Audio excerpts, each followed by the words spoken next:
رہی ہے۔ تو جب خیموں کے قریب ہوا تو میں نے دیکھا کہ کچھ لوگوں کو بوری میں بند کر کے ان کو آگ میں ڈال دیا گیا ہے، اور کچھ علماء کو انگریز ظالموں نے، حکمرانوں نے، انگریز فوجیوں نے پکڑا ہوا ہے، اور ان سے کہہ رہے ہیں کہ آج بھی کہہ دو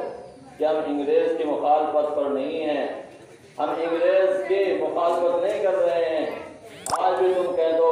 کہ ہم نے اس فتوے کی حمایت نہیں کی ہے جو شیخ الہند رحمۃ اللہ علیہ، شاہ ولی اللہ محمد دہلوی رحمۃ اللہ علیہ ان حضرات نے دیا تھا۔ لیکن ان حضرات نے کہا کہ ہماری چمڑی ادھڑ سکتی ہے، ہماری کھال پگھل سکتی ہے،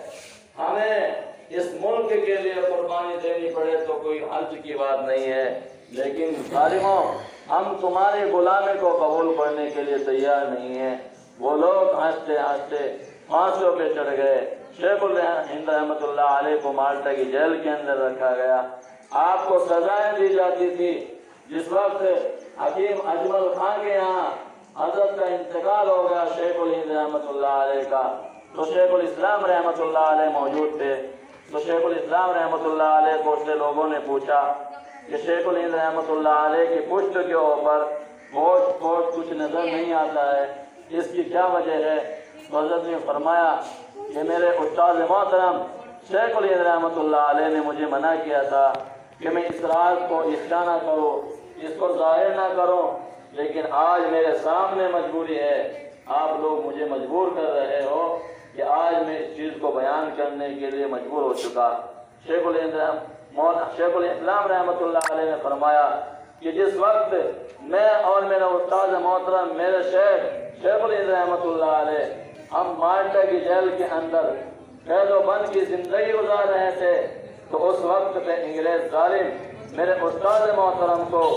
پکڑ کر اٹھا کر تہہ خانے کے اندر لے جاتا تھا، اور لے جانے کے بعد ان کی پشت کو لوہے کی تختیوں سے ڈالتا تھا۔ تو اس وقت جب حضرت شیخ الہند رحمۃ اللہ علیہ ان تختیوں کی چلنے کی وجہ سے اور ان کی شدت کی وجہ سے آپ بے ہوش ہو جاتے، جب ہوش آتا پھر انگریز پوچھتا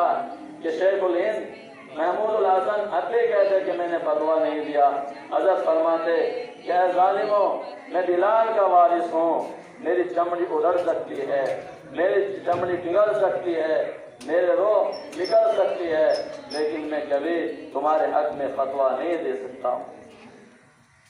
تو میرے عزیز ساتھیوں، عزیز طلبہ،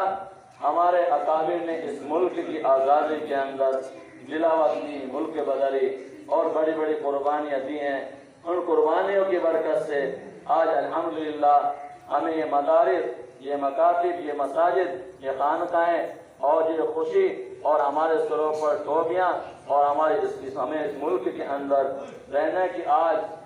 خود مختاری ہے، تو یہ صرف ان حضرات کی قربانی کو نتیجہ ہے۔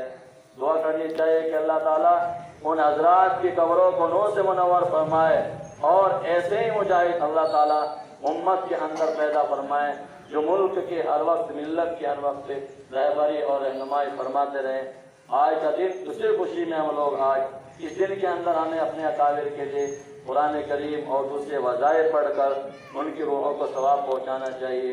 دعا ہے اللہ تعالیٰ سے کہ اللہ تبارک و تعالیٰ ہماری اس آزادی کو دیر پا قبول فرمائے، اور ہمارے ملک کے اندر امن و سلامتی قائم فرمائے،